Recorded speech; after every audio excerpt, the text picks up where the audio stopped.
This is Joe Polish, and I'm here at the Piranha Marketing and Genius Network headquarters with a very sharp friend of mine. We got all dressed up. Yeah, for this video. You got long sleeves. Yeah. I just, I mean, you look good. Thank you. And before we started recording, Brian's like, "Do I look okay?" I'm like, "You're fine. We're just going to talk." So, Brian Kurtz, I've known for almost 20 years, and you have done all kinds of things, including running, the awesome company Boardroom Inc., which was founded by the late Marty Edelston, who was a direct marketing, direct mail genius. Totally. As are you. And of course, I started in direct marketing and direct mail. First learned about it in 1992. Before the internet existed as a sales platform, I used direct mail and advertising and many forms of offline marketing to build and grow my business, first as a dead broke carpet cleaner who used marketing to transform my small company, and then I fell in love with marketing, and then I started teaching it to other carpet cleaners. And well, I used to come out here for the boot camps, which was just incredible. I mean, you were teaching them gold. I mean, these are carpet cleaners from all over the country, and you're teaching them basic direct response techniques, being able to market at a level that world-class marketers were doing in all other industries, and the carpet cleaners were lucky because they got you. And I used to be amazed being there. Yeah, and I mean, when you came out to talk to the cleaners, you were pretty awesome. You always been great. I loved talking to them because they were just so hungry for this information. Yeah. And I just remember the first time I came out, you gave them a book. It was like this thick, and it was basically a how to be not how to be a carpet cleaner, how to be a direct response maven. Right. And it was the sample ads, and you were basically teaching them basic direct marketing and basic direct response, and a lot of it was direct mail. I mean, back then, right? And it still is. And what I've always said to people too is because anyone that's not in that industry, because now in Genius Network, I mean, you're part of the group. We have people. We have a billionaire in the group. We have people running $100 million to $500 million companies. We got about 15 people in the group that do that. And so what I've always told people is that if I can figure out how to successfully sell carpet cleaning services using direct mail and direct marketing, and you've got anything even remotely more exciting, anyone could use it. Because what first comes up is a negative for some people, saying, "Oh, that won't apply to me because I'm not in that business." Soon realizes if you frame it properly that this applies to. Well, we talk all the time about that. I spend a lot of time now at conferences of quote unquote internet marketers, and it just blows me away that anybody would want to define themselves by a channel. Right. We used to look at ourselves as direct marketers. Direct mail was a channel. Space was a channel. When email came out, that was a channel. Mm-hmm. Direct response television. All of those are channels, and to not use everything at your disposal, you're not really doing justice to being the kind of world-class marketers that you and I are, and the people that we like to hang around with. Well, let's talk about for people that don't know who you are, because you've never positioned yourself as a guru. You don't go out there and you always downplay the knowledge that you have, but you've mailed how many letters do you think you've I tried to estimate recently, and I put it into some bio stuff now because it took me a long time to count it all, because it was 1.3 billion pieces of direct mail, and it was only over the last 20 years. And only over the last 20 years. So I don't know what the total number would be. And of course I didn't lick every stamp, and I didn't put every piece in the mail, but I was overseeing that kind of volume over a long period of time with an incredible staff of people who really understood the intricacies of how to do direct mail. And it's not just direct, it's database marketing. It's the thing that's been so fascinating to me in the internet world is that we have a database of 9 million people on our database of people who bought something from us over the last 20, 25 years. And I tell people, if they have a 9,000 name list or a 900 name list, to not look at that audience and think about what's on that list and what they bought, how they bought, how much they bought, and all the basics of direct marketing, which is what we call RFM, recency, frequency, monetary, which we can talk about if you want. Yeah, we're going to. I'm going to make a little note of that. Yeah. So, but I think that all of those things still apply. Even it's not just because we had a big database. So I can brag, as you say. It's not bragging if you've done it. But but I think John Wayne said that, or somebody. I thought Joe Polish said that. Yeah, well, you can credit me and make me look better, but no, I definitely was not the first to say that. Yeah, but it's a good. And the thing is, it's not bragging to say, you mail 1.3 billion pieces of mail. But what's really exciting is that we actually were targeting customers in a way that enabled us to mail that many names at an acceptable profit and loss, right, because of the way we selected our list, the way we did our creative, the way that we looked at the whole process, which, you can be a lot sloppier today, right? I mean, the quote that I like today is 75-cent marketing deserves $500 per thousand thinking. So 75 cents, we'll say it's the average cost for an email. And for an email, or I guess to send emails, about, I don't know, 50 to 75 cents a thousand. So I don't know. I use 75 cents. Maybe I'm overpaying. I better go check my vendors. You could be. It could be, yeah. But $500 a thousand is, a rate that you would pay with postage and printing, and we do magalogs and all kinds of different formats in direct mail.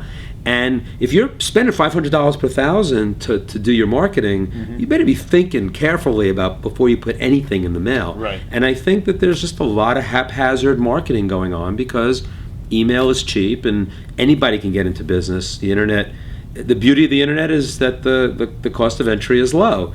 The bad news about the internet is the cost of entry is low. So people can be very sloppy. They don't think through everything. Exactly. And they think because it's free, it's really free, when in reality, what you're saying, if you put some serious thinking into the offer, that's everything. Everything. Then the returns could be 10 times greater. Well, Gordon Grossman was one of my gurus. He built Reader's Digest, and he used to always say that in direct mail, that when you mailed a certain segment of your list, that if it was a bad offer and the wrong select, those names, not to say that they're not going to respond next time to something else, but you've kind of made them, the possibility would be that they might not respond as well next time to the next offer.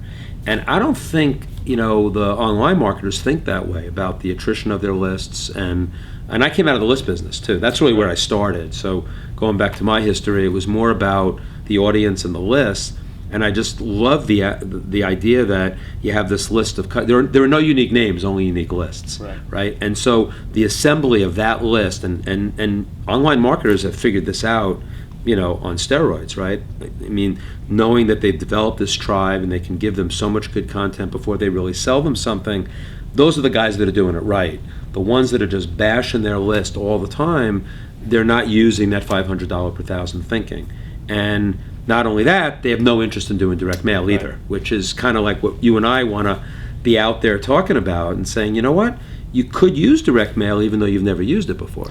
Well, my hope would be that anyone watching this, listening to this, would become interested, intrigued enough to realize there is a ton of gold within their existing database, within their sphere of influence, within their affiliates, if they're an affiliate.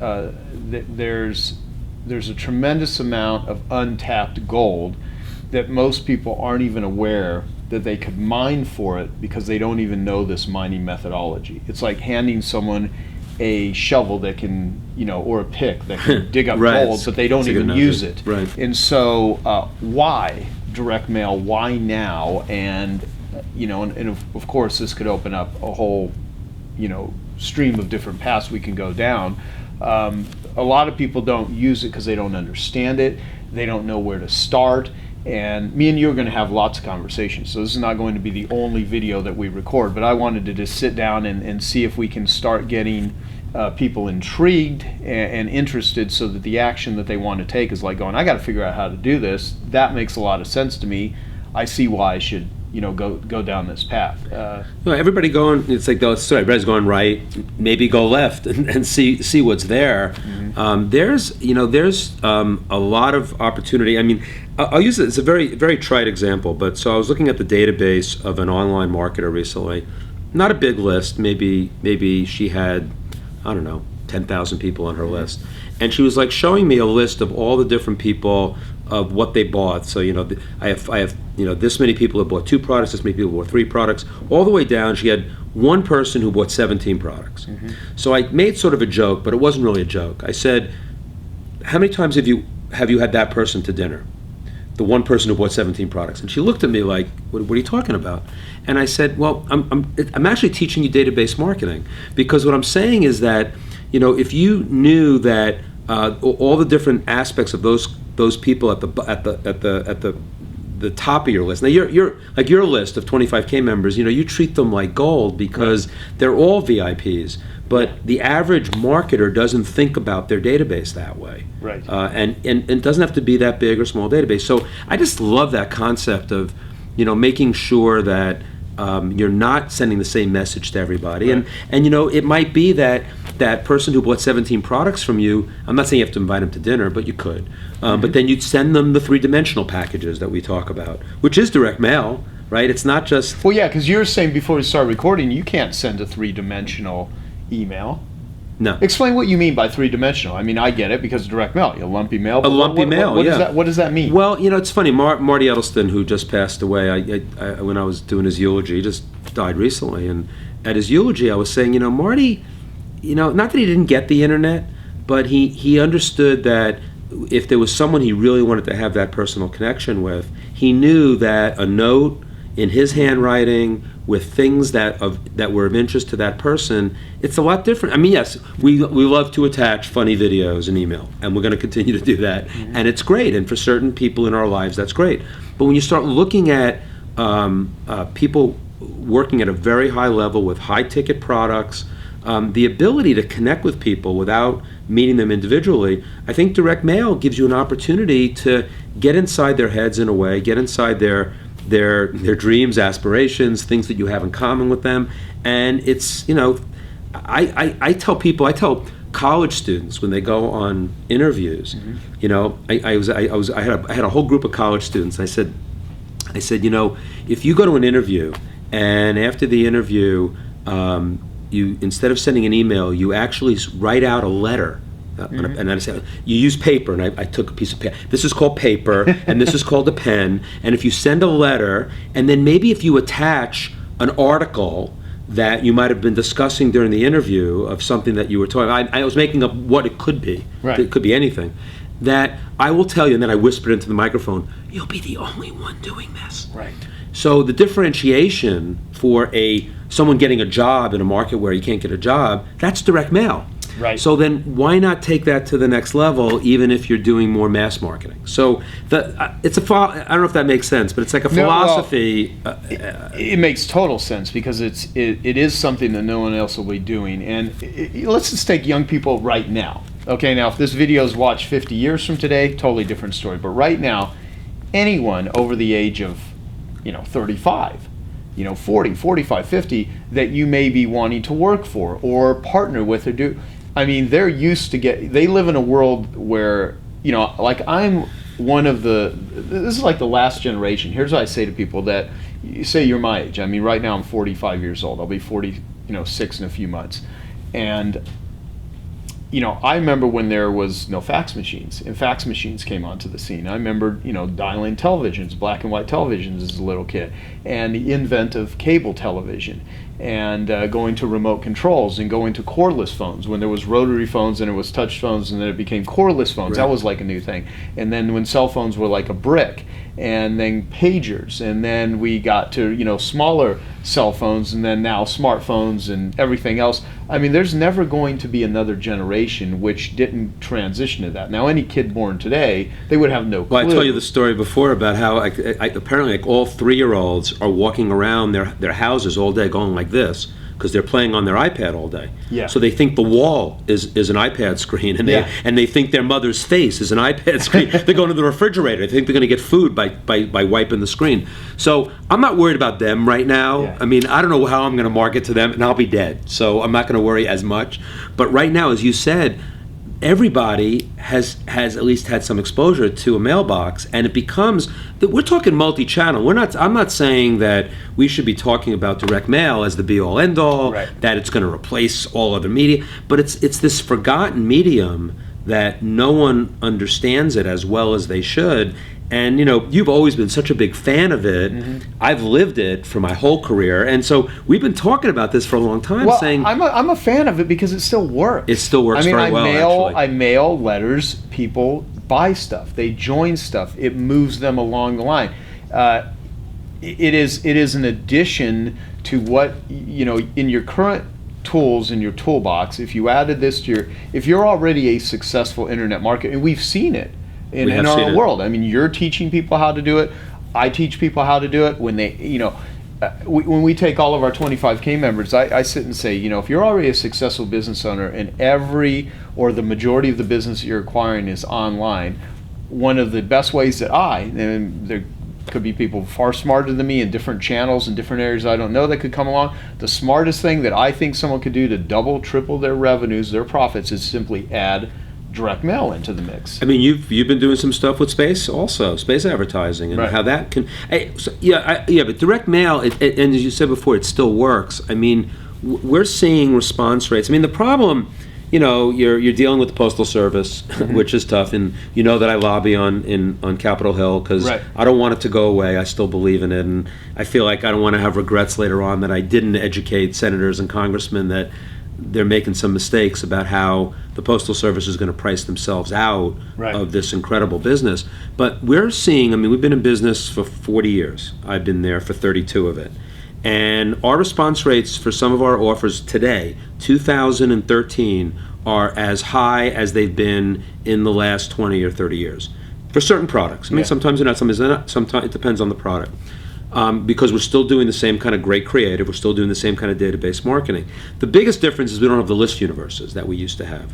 So, but I'm in $39 product too. I'm selling mass market books and newsletters. What you and I are talking about is kind of taking those same principles and start applying them to some of these real high-end businesses as another channel. And now I'm pretty excited about that because, as you said, I can get someone's attention in a whole different way than I can from an email or from from TV. I mean, there's so many different ways to go after your prospects. And I think where direct mail is going to be most useful for as we move forward in the kinds of stuff that you and I want to probably do together in the marketing world and teach, is that it's going to be with the high-end marketers that we are hanging around with that are selling high-priced product. They want to have a real touchy-feely relationship with their audience, and doesn't matter that your list isn't that big.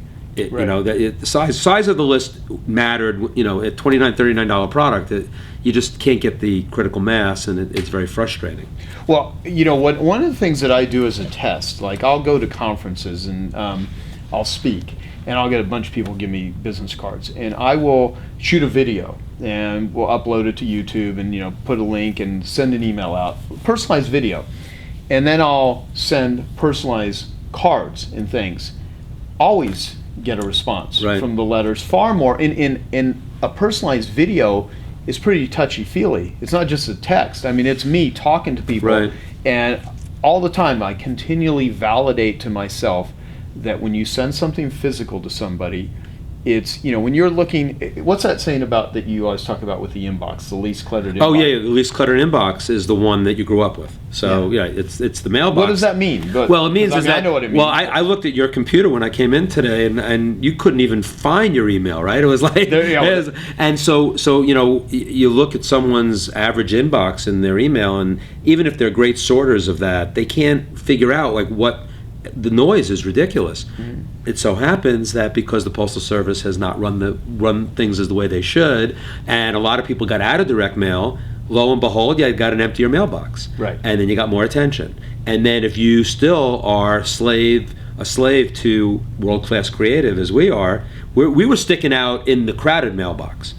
Now we're sticking out in a less crowded mailbox, so you can see the potential there. And if it's less crowded, the likelihood of getting noticed and getting through and getting attention, you have an advantage on your side. And so that is the number one reason why I think people should be looking at this, because it's not going away. The post office. The reason why the post office is a monopoly is that nobody else can get access to those post boxes, and people are not chopping down. They might be chopping down trees in their backyard. They're not chopping down their mailbox. They're still waiting for something in that mailbox. I don't know what. I mean, look at your Genius Network interviews.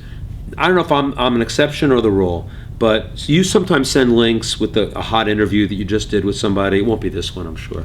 But you do the hottest. You actually have done ones that we've done, right? And which I love. So but then you send an envelope with a CD and a transcript of the interview. Right. I think you're still doing that. Yeah. And so I wait for that.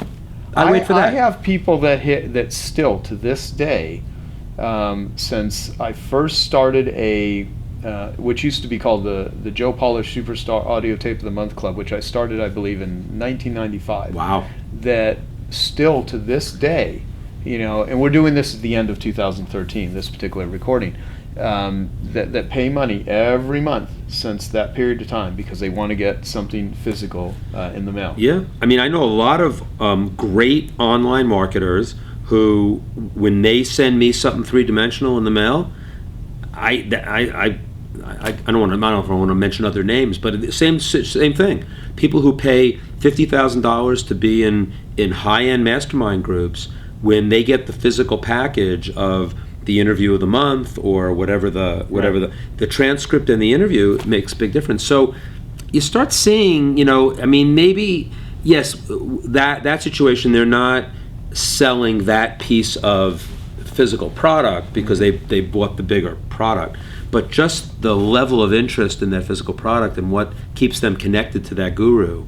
And I know that there are people that stay connected to you from the physical product. Absolutely. I mean, it's kind of like if you're going to bring your wife, your girlfriend, your husband, your spouse, flowers, it's just going to be a different sort of feeling than if you send an email saying I love you. It just can't be replicated.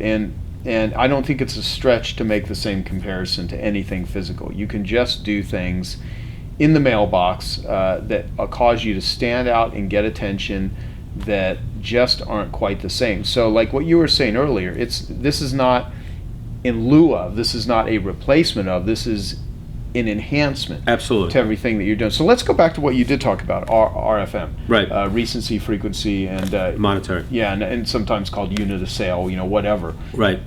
Explain that, because I want people to kind of understand, not only just think of this as a direct mail thing, but think of this as marketing, because the list is as, if not more important than the copy, than the offer. But when all of them together, timing, how often they purchase, are put together, then it becomes lethal. Right. Well, I mean, the best segment of our lists are always either our multi-buyers or our ex-buyers. Mm-hmm. Those are always your best lists, and for the reasons that we just said. Because in the case of an ex-buyer, it's someone who bought, so it probably is an accumulated amount of money that they spent. But a multi-buyer is someone who's bought multiple times and they are frequent buyers. That's the frequency. Mm-hmm. Now, recency is what we call hotlines in direct mail. Mm-hmm. But someone who bought today, you'd think, common sense. I mean, I used to teach this to college students, and I'd say, someone who bought in the last 3 months is more likely to buy now again. And they go, wait a minute, don't you have to give them a rest? But you start getting all the data on how people buy and why they buy, and then all of that data, once you have all that recency, frequency, and monetary, you can start modeling names. Now, a lot of guys online are starting to model their databases, and I think this is going to be a breakthrough for online marketers, and I'm seeing it already, and I'm very excited about it. But we've been able to do that in direct mail forever. Mm-hmm. You can do credit screens up front. I mean, I have this dream for online, like for display advertising online, that we'll be able to eventually sell something without a credit card, that we can actually sell what we call a bill me offer in direct mail. Mm-hmm. I mean, think about that. Any online marketer, if they didn't put a credit card offer with their offer, they'd say, I can't market that. I can't afford to, especially if there's physical product involved. And even if there's not, they don't want to give it away on a bill me. Bill me meaning I'm going to bill you later, I'm going to let you try it for free. Right. In direct mail, we've been able to do that forever. Right. And the reason you can do that is that you do the pre-screening, because you can basically take out the people that you have files of bad debt information. Mm-hmm. Do that in what we call a merge purge. Again, we're not getting into all the nitty gritty today, but I think those will be some other. We'll do maybe a whole video just on merge purge and how you pre-screen your list so that when you're spending $500, $1,000, you are really careful about every piece that you put into the mailbox.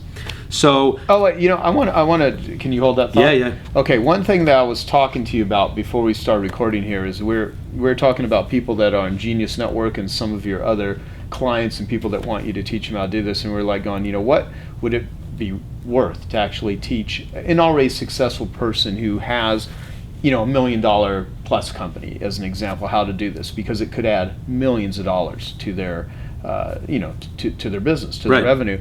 And so I'm going to put something out there. If you're already a successful business owner and this is making sense, and you're going to continue obviously to watch the rest of this, take some recommendations that Brian will give you and that I'll give you as we go through this, and you actually want to learn how to do this. Well, I said to Brian, I said, what we should do is we should teach people, if they want to add another $1 million of revenue using direct mail and direct marketing, what we do is we charge them something like 10 grand up front, which is only 1% of $1 million. But we actually take 5% of $1 million, which would be like $50,000. The money that they never had, that they're never going to get to if they don't utilize this. And we actually guide them. You were thinking, so it's an upfront against some royalty. Right, basically. exactly. Which is how our copywriters get paid, by the way. Yeah. And so I said, I would do that. Who wouldn't do that as a smart business owner? So if that is something that sounds, I'm not even saying we're going to do this. This is just a thought that I had. You just mentioned it today, and I'm like, that's interesting, because we're connected to some of the best marketers on the planet. Absolutely. And so we really would enjoy, I think, working with people like that. So yeah, because it's not just knowing how to do direct mail, it's a strategy behind it, right? This is not about dropping something in the mail for the sake of doing it. This is, look at all the know-how that we have, and with all of the people that we know that are the best in the world in this stuff, all the know-how, to actually basically install that know-how into someone's company and have them pay, just so they have skin in the game, something like 1% of $1 million. But we only do it with people. That's a cheap consulting fee when you think about it, because if you really wanted to be in direct mail, I think that anybody with a postal, and most online marketers already have the postal addresses because they've been selling with a credit card, so they already have their list. So figuring out what they'd want to do in direct mail to supplement what they're already doing it would be strategy sessions, right? With me and you, and that'd be really fun. That's just thrown out there. At the end, I don't even know how this is going to how that would exactly how we're going to deliver it. We might do initial training, but we'll put some contact info if you are interested. And what I mean by that is if you really take this seriously. And you're already at a certain level. If you're not at that level yet, take everything we're talking about and just learn it and utilize it. There's so much. Just even knowing the possibility of what we're talking about in and of itself is a tremendous value. There's so much literature out there. We've educated ourselves on books, through books first, right? Gary Halbert and Dick Benson and right? Caples. Everything. Yeah. Back in the day, and so. I'll put. So if that's of interest to you, then that's sort of like a planting a seed pitch in the middle of our this was not. conversation. This is jazz. We don't know what we're doing, but we didn't know there'd be a pitch. But I want to go back to that dream I have, and it really is. I think that I love the idea of. I think when in direct mail, when we were able to sell things.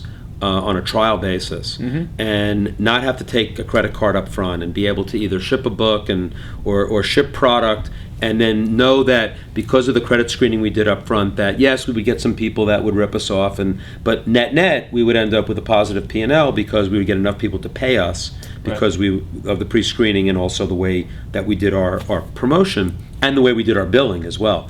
I'm thinking online, and I'm hearing we're close to this, where someone clicks on an ad on the Weather Channel, and in real time that you will go to either a landing based on a database of that person who clicked on, based on them what we know about that person in terms of their credit history. You'll either go to a page where you have to put your credit card in, or you'll go to a page possibly that you'll get a bill me offer. Right. Now, to me, I know that we took the boardroom business from we went from a $3 million business when I got there in the early 80s. We ended up at our height when we got into TV, we were as high as $150 million. But we got from $3 million to $100 million and you did an interview with Marty and I about this, Right. getting into the bill me side of the business. That we had trouble with cash flow. We couldn't do the cash with order. So we had to do cash with order in direct mail, which we just couldn't scale it.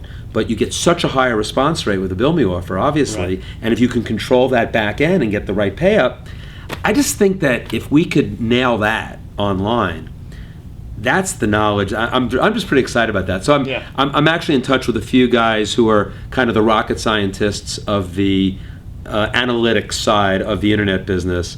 Some of them we both know personally, Right. and that's if we unlock that, I think we're gonna take the online marketers. They're gonna see a principle that was really started in direct mail, and that would get their interest in that as well. So I just think that those principles are just so powerful. And it's what I grew up with. I grew up with bill me's.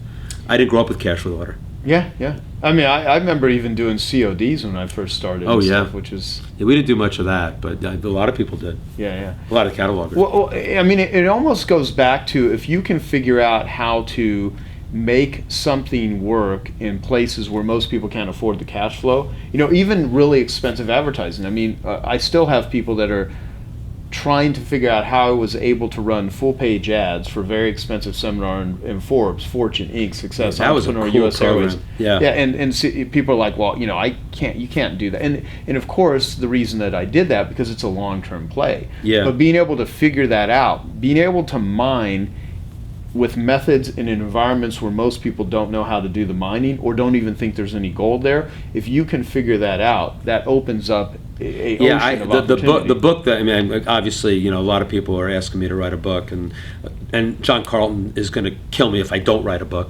But John, but the basic concept for the book I want to write first is what I call O to O to O. Online to offline to online. Yeah. And you're already doing it with those space ads, being able to go directly to a website from a space ad. We haven't seen a lot of people going from a direct mail piece to online. That's obviously coming. How do you do it? You have to test it properly. We have all the methodology in direct mail to do that. Right now, like the supplement guys, when they got into direct mail was huge for the supplement business. I mean, it exploded the nutritional supplement business. Absolutely. And so that was a cash business, and most of the people were responding via 800 number there. So it wasn't off order forms, which was the norm in direct mail, so they already broke that mold. Of course, the catalogers were always using 800 numbers. So now you're mixing, and all they are response devices. So online is just another response device. Exactly. And I think you figured that out with your space ads. Now, I think you were smart because you started with space ads in B2B magazines. And I think B2B folks are going to be more inclined to go from one media to another because they're living on their computer at work and that type of thing. But I think in the consumer world, again, this next breakthrough is when we start getting consumers to be able to go from one medium to another. And if you have command of all the different media, I think you're in a much better position to be able to monetize things in a variety of ways. Yeah, well, one of my 25K members, Brendan Bouchard, runs a lot of full-page ads, giving away a free book for shipping and handling. And most authors cannot figure out how a book that's costing more than the, approximately $6 international. He'll even send it to someone overseas, which he'll lose money. And what he does when they opt in, of course, is he's capturing their physical address because he has to send them the physical book. And by doing so, he's able to do things in those letters when he mails it to them that he's in the direct mail business.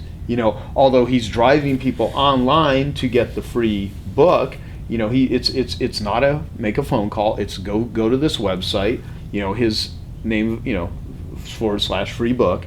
And they go there and they pay shipping and handling. And going back to the thing you said earlier about some people saying, do you want to wait? Are you responding too quickly to them? The internet marketers doing one-click upsells or the multi-upsells as soon as someone makes a purchase.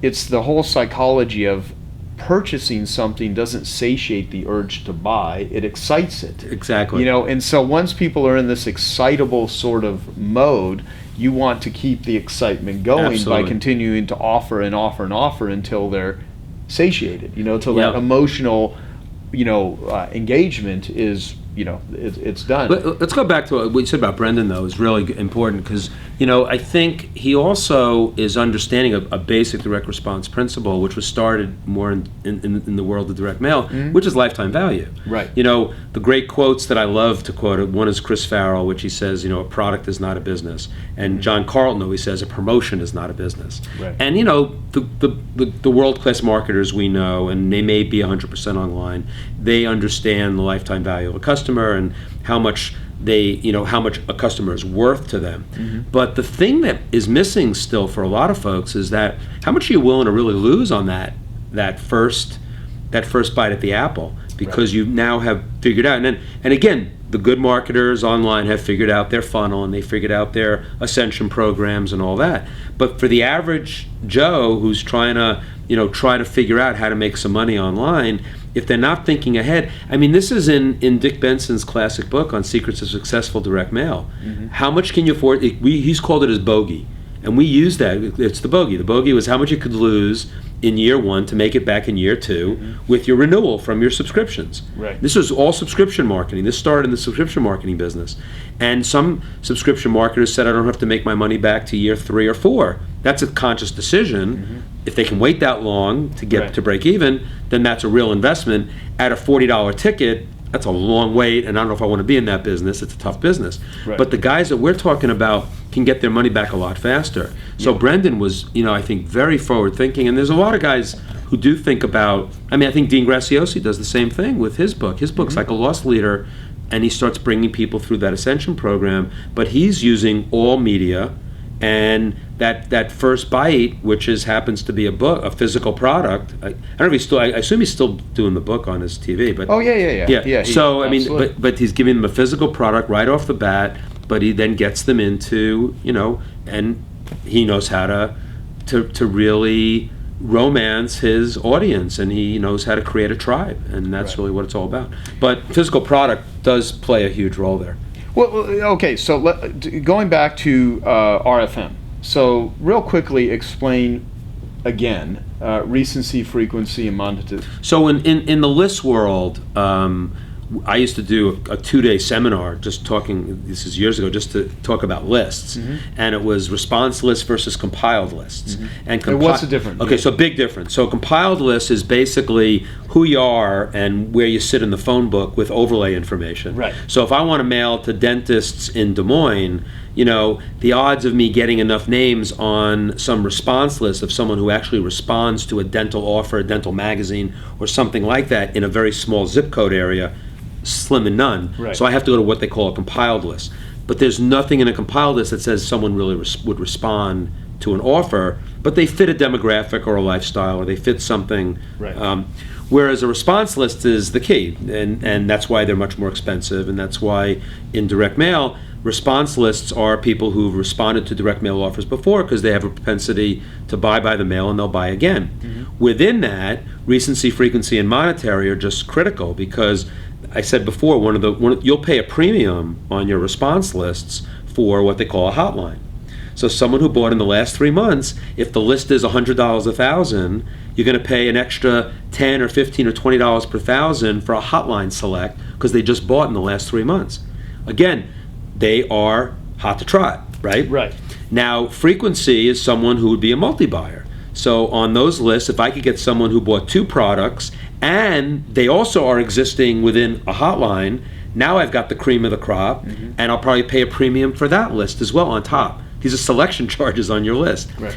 And then monetary value, it's interesting, monetary value, in my world of $39 newsletters, what they spent on the product was actually less important for my selection. But if I was selling a high ticket, I was a cataloger, for example, and most of my products were high ticket, like Joe Sugarman in back in the day, he had to be very careful because his JSNA catalog had some very high priced products in it. He didn't want to putz around with a catalog buyer who only spends $20 or $30, because he needs so he would do I'm not saying this is a real number, but he might say, a $75 plus buyer. And then that's another differentiator for that type of mailer. But all of these selections that's the thing about direct mail list selection, is that all of these were selectable because it was proven, we proved the RFM theory time and again over decades of direct marketing and direct mail, that these factors were worth paying extra for. Absolutely. So I think there's all of these factors, and I think that if online marketers watching us talk here today, they're saying, "Oh, I do that. When I'm dripping content to people, I'm basically figuring out who I'm gonna get the people that are the most interested." You can do that. It's cheap. But if you had to mail them something at a very high price, you can't drip content in direct mail.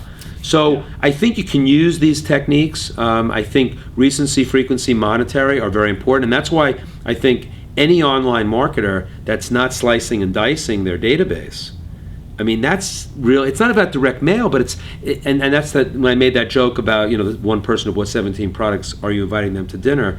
What about the people that are buying? This is frequency. So the person who's buying 5+ products should be getting a certain type of message from you that's different than the person who's a tire kicker. Yeah. And now I think again, good marketers online are segmenting their prospects from their buyers. But then what are they doing within that? Right. You can do a lot more within the buyers. There are subgroups. And I think that's kind of the secret sauce that direct mail people would bring to database enhancement for online marketers.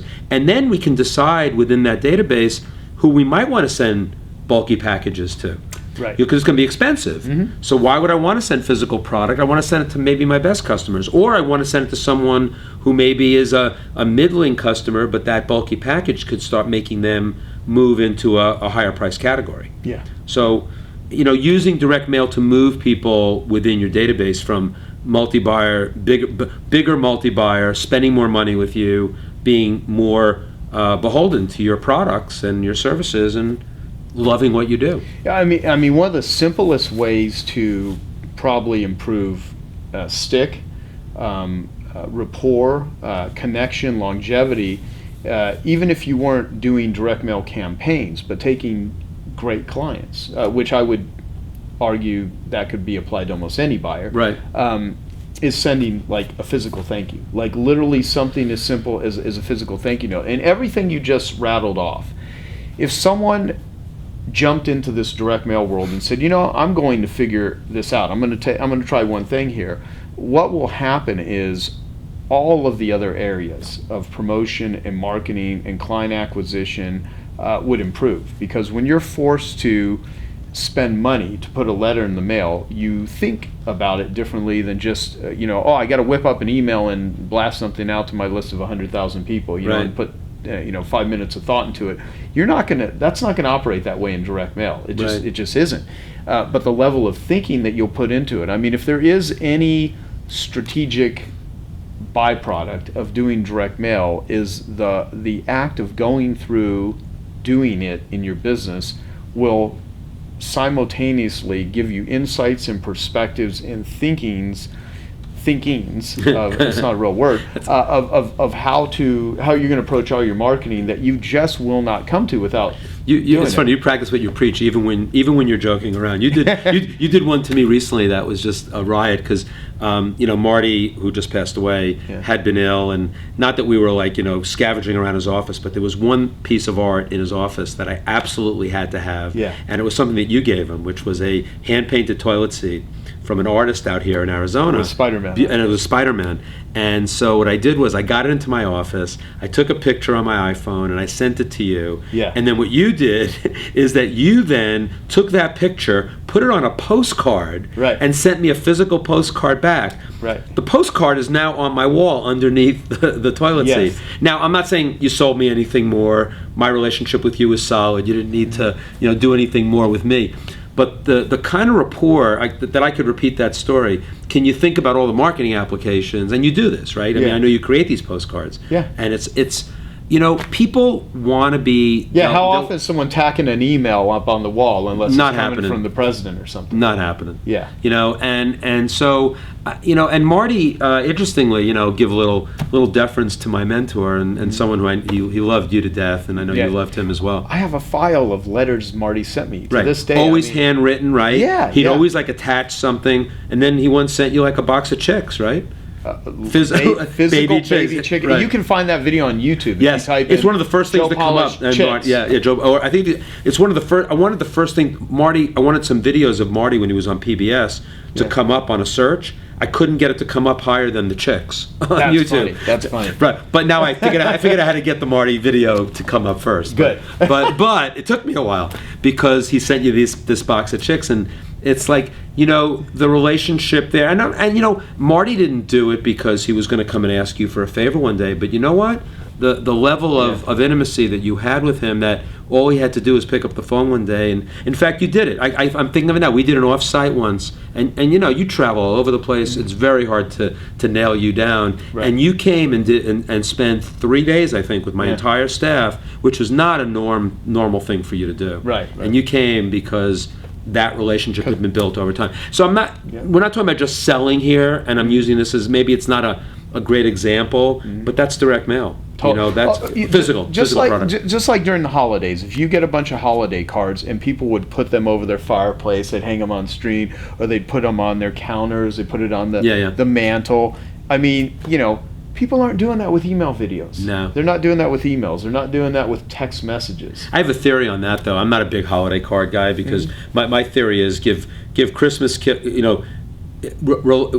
relax during Christmas and just give Christmas cards all year round. Right. Which is kind of what you do too. And it's not that I'm not anti, I'm not bah humbug or anything like that. Right. It's just everybody's sending you a card then, so finally, that's the only time the Postal Service has some decent revenue in first class mail. That and Mother's Day, right? Right. But we should invent more holidays. We got to invent more holidays so the post office can get more money. Yeah. But I think that during the year, it's that ongoing thing of sending stuff on a regular basis when no one else is sending. Everybody's sending stuff around that time of year. But if you again, going back to the empty mailbox, you're sending stuff all year round, everybody else isn't, you're going to stick out, you're going to differentiate.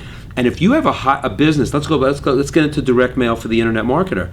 If you have a business with very high priced products, your best customer is to be able to communicate with them in this whole new area that you're probably not doing at the moment, could open up new relationships, new ways of selling, and you can still sell things in those three-dimensional packages as well. Yeah. They don't have to be, they're not just gifts. I mean, you can make them sell, but when you have a high-ticket buyer, you have a lot more money to work with too. Mm-hmm. I couldn't afford to do that with a $39 product. Right. So I think I'm excited about the use of direct mail in higher priced businesses. That's kind of a niche within the niche that I think, for me, going into my next 30-year career, that's exciting to me. Right. You know what I mean? Because I think there's a real application that wasn't as obvious before. Yeah, and you take things like a newsletter. To this day, one of the most effective returns on investment of any sort of marketing is mailing a physical monthly newsletter, especially in the finance. Carpet cleaner. Absolutely. Well, I was just going to explain this in terms of one. math, because the real business you're in is the arithmetic business. Okay, at the end of the day, if you can make the math work, that's direct marketing. Yeah, it is. And marketing math is different than reading the P&L. Right. And so, although it's part of it, is one of the highest paid carpet cleaning companies that I'm aware of in the world is one of my clients who has mailed our monthly client newsletter that's written for professional cleaners. He has not missed a single month of mailing our newsletter to carpet cleaners since, I believe, 1996. I mean, it's 2013. That's unbelievable. And this guy does close to $600,000 a year with one truck. He pays his carpet cleaning technician $120,000 a year. Most business owners, especially in a service business, many don't even gross. And they can't keep employees. They can't do anything. And he's building a real business. Yeah, and he used to have before using my marketing methods. he used to have a low price operation, low price coupons. He used to have 28 vans and 68 employees. And he nets more money with 1.5 trucks because he has an extra truck in case one breaks down. And I mean, he just leveraged. You know, I don't want to embarrass you, but the reason why when I fell in love with you as a person was when I went to that boot camp the first time. You were basically changing lives. Yeah. You know, a guy with a $30,000 business all of a sudden has an $80,000 business, and he's groveling at your feet. He was willing to pay you $1,000 a month to be in your platinum group, right? $12,000 a year. Yeah. That's a huge amount of money for a carpet cleaner. Yeah. And what were you teaching him? How to get physical product out, how to do a newsletter. I'll tell you also, the newsletter, I'm really glad you brought that up. Because, okay, so bottom line personal, we still have 400,000 subscribers to a print newsletter. I don't see it as a big growth business for the long term, but it's not going away right away, and it's a beautiful business. But I just did an interview with a guy, a wonderful guy. I met him through Yannick Silver, who's a mutual friend of ours. And this guy's Mike Capuzzi. I don't know if you know Mike. I know the name. Does a lot of coaching, and so he calls me up through Yannick, and he says, "I want to interview you, Brian, about newsletters." And I'm like, "You want to interview me? Like, you're going to teach people about I assume it's e-newsletters, right?" He goes, "No. I'm going to have a workshop, and I'm going to teach marketer." He'll be a guy that we have to get on one of these videos. I'm going to teach marketers about the value of having a printed newsletter. Mm-hmm. So I did this interview. I'm really proud of this interview too. He interviewed me, and I didn't think I was ever going to do an interview ever again the rest of my life for an hour and just talk about print newsletters, right? And the power of them, right? So what's old is new again. Well, right? yeah, and so, I mean, of all the different methods they can generate business, it still works, meaning it brings in, assuming the company, any company, and this would apply to almost any service business, assuming they actually, the caveat being they have to deliver a service where people would want to call them back. I mean, the person has to be happy, right? You know, so assuming they actually deliver a service that people are happy they paid money for and they don't feel like they've been taken advantage of or got lousy service. If someone cleans their carpets based on what it costs, even today, if someone cleans, let's just say it's $1 per issue, okay, which is even less than that. The way we actually teach it, you know, print newsletter. First you gave them the whole template. I mean, everything's all done. I mean, I mean, it's gotten more expensive because paper and postage, right? But the bottom line is, if you're talking about if the average job of a carpet cleaner, average job, you know, is $150, and let's just say it costs $1, you know, to mail it out. And they mail it out for what we came up to for most carpet cleaners is they can mail out a print newsletter every month for 11 years, and the person only needs to have their carpets cleaned from them once every 11 years before they lose money. Right. Now, if you're mailing someone a physical newsletter every single month, and they're probably going to clean their carpets, you know, more than once every 11 years. The average person will clean every year, especially if you're in that much communication with them. And if they're not cleaning within a year, you know, you make a phone call, you send an email. And you created the classic thing, classic barrier to switch. I mean, they could switch to, I mean, carpet cleaner, you used to teach that, you know, how do you make this commodity business a specialty? Exactly. One of the ways you do it is that personal relationship, and a newsletter is one way to do it. And I never thought of newsletters as I didn't know we'd get here today, because this has been kind of like jazz, but I think that the newsletter is part of the whole direct mail. Yeah, right. I mean, I hadn't thought of it. It is. See, when we talk about, like what me and Dean Jackson on I Love Marketing, you know, we talk about the before unit, the during unit, the after unit. Right. And a newsletter is a huge part of the after unit. After someone gives you money, how do you continue to deliver world-class service and orchestrate referrals? Because it's not just sending a newsletter for the sake of sending a newsletter. I've always loved the saying that the time when you will lose your client to a competitor is when you allow your competitor to pay more attention to your customer than you do. So one of it is don't ever quit paying attention to them. And mailing out a useful newsletter is a good thing to do. I always remember the thing that... And useful is the key word, because you always would have... Always on tips, you always want to make it seem like I'm, you know, you might have and the carpet cleaners, I think you said, you know, you have a coupon, you have this and that, but it was a selling vehicle per se, but it was editorial content. The best online marketers have figured this out, right? I mean, the ones who drip content over a long period of time before they sell the crap out of you, they're the ones that are doing the best, I can tell. Yeah. but same principle. Absolutely, absolutely. So it's just one of those things. And so even today, when I have some service business, will be like, what should I do? I'll be like, well, one of the main things, when's the last time you actually mailed a physical newsletter to one of your clients? Right. And most people don't do it. And the competitive advantage is doing. See, and this isn't like. What does Dan Sullivan call that? He has it's competitive advantage, but maybe that is that's his phrase. A phrase. Well, it could be unique packaging. It could be. But it is. Well, it is competitive. An unfair advantage. Unfair advantage. Unfair advantage. I'm sitting there going, "What do you?" Yeah. Like you wouldn't know a Dan Sullivan concept. Glad you said it, because how could I do a video without mentioning exactly? Dan Sullivan? Yeah. So the unfair advantage. Another phrase that could actually be useful here. A couple of them. One is. The problem is not the problem is how you think about the problem.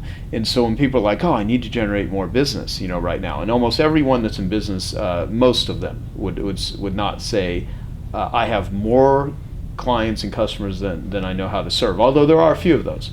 Right. One way to, why would you even do direct mail if you have that? Well, if you have more than you can even serve, I can guarantee you're probably having delivery problems. You're probably having contact problems. So you can build in and automate all of this direct mail, which we'll save that for another video, which letter shops and how do you find, Yeah, because we could do creative and merge purge and database. All we've touched on a lot of, we've kind of been all over the place in this one, but this was our first. Well, in the best one the best thing I want to accomplish with this is igniting the interest.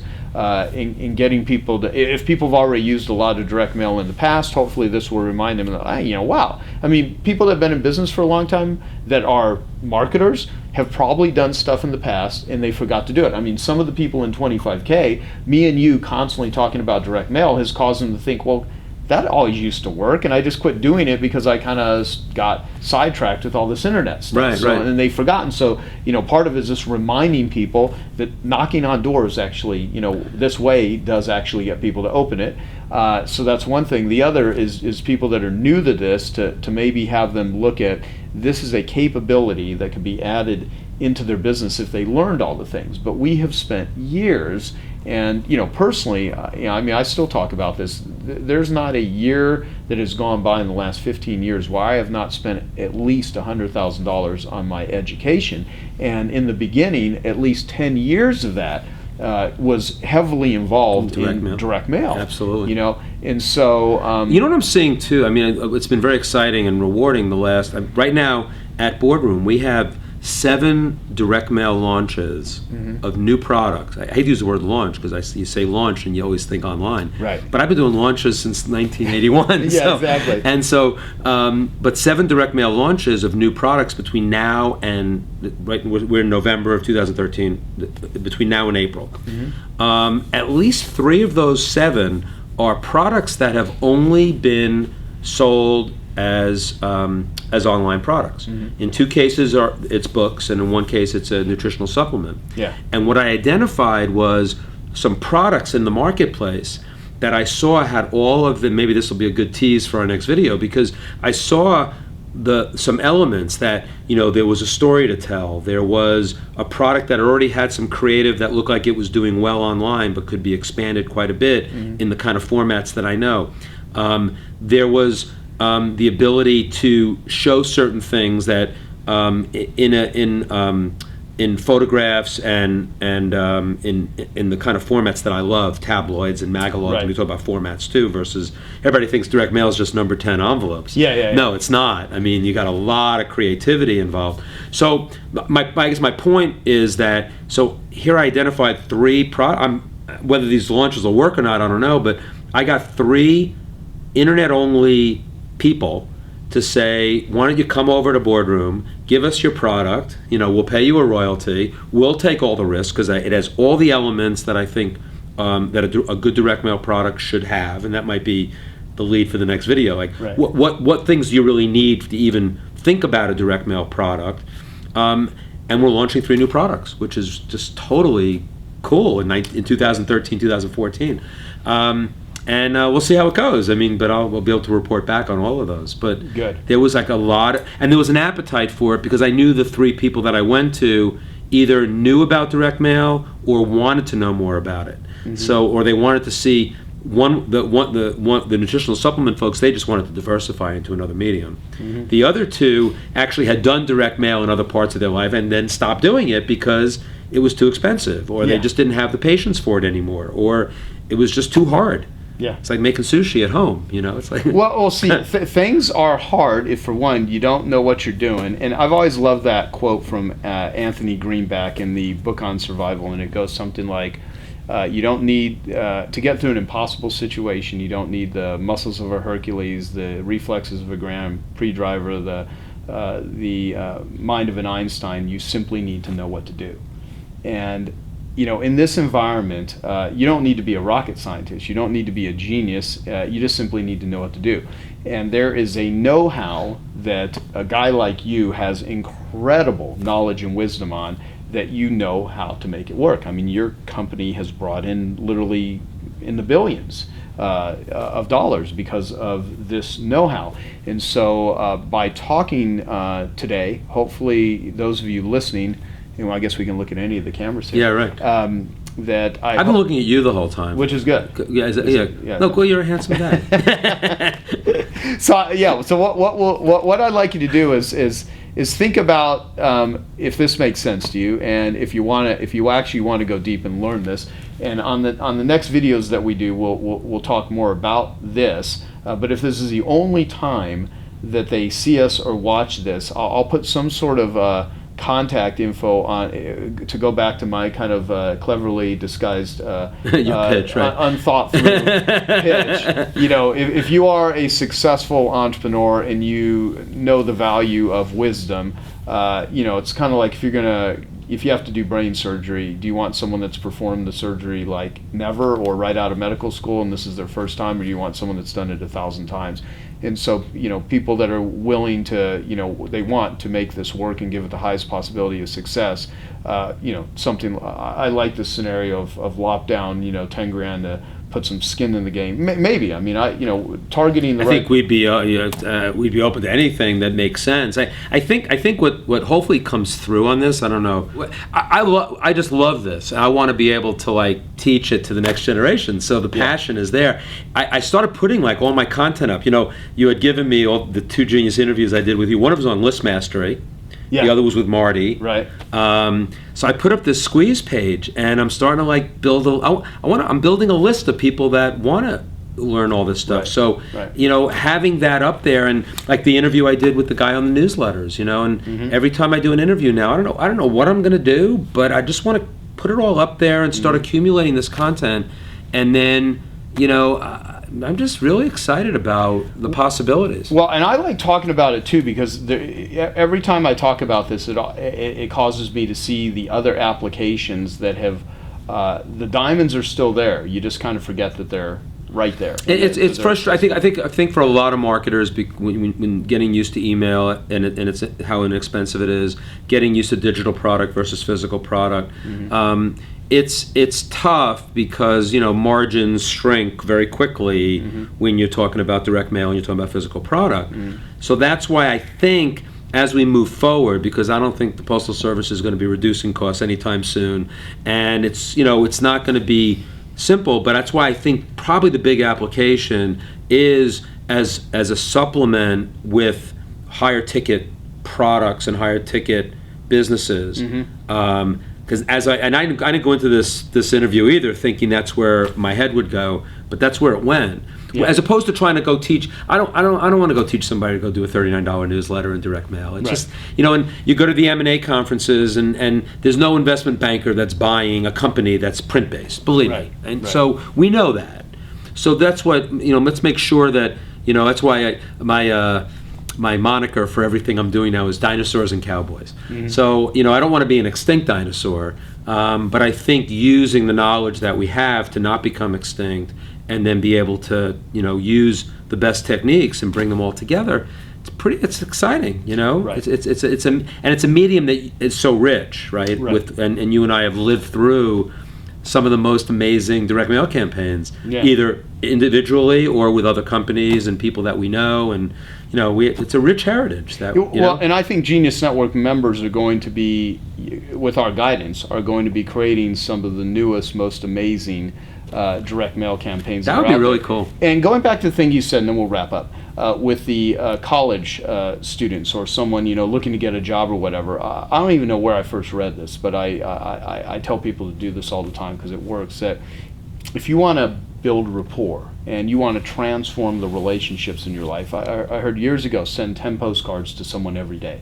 If you have to automate it, which you could with a simple computer system, people who do that. Or you just physically handwrite. Yeah. 10 if someone wanted to say, oh, we're full of crap, this direct mail stuff, or they actually want to see the impact, not even using any brilliant creative or list selection, just looking at who are the most important relationships in your life, clients, family members, whatever, and mail 10 postcards a week, not even every day, just 10 a week, and 3 months from now, see how the interactions with people change. See the phone calls, the opportunities. What about books? I mean, you're awesome at this too. And mailing books to mailing people. books. I mean, you can't do that with everybody, but look at what that's.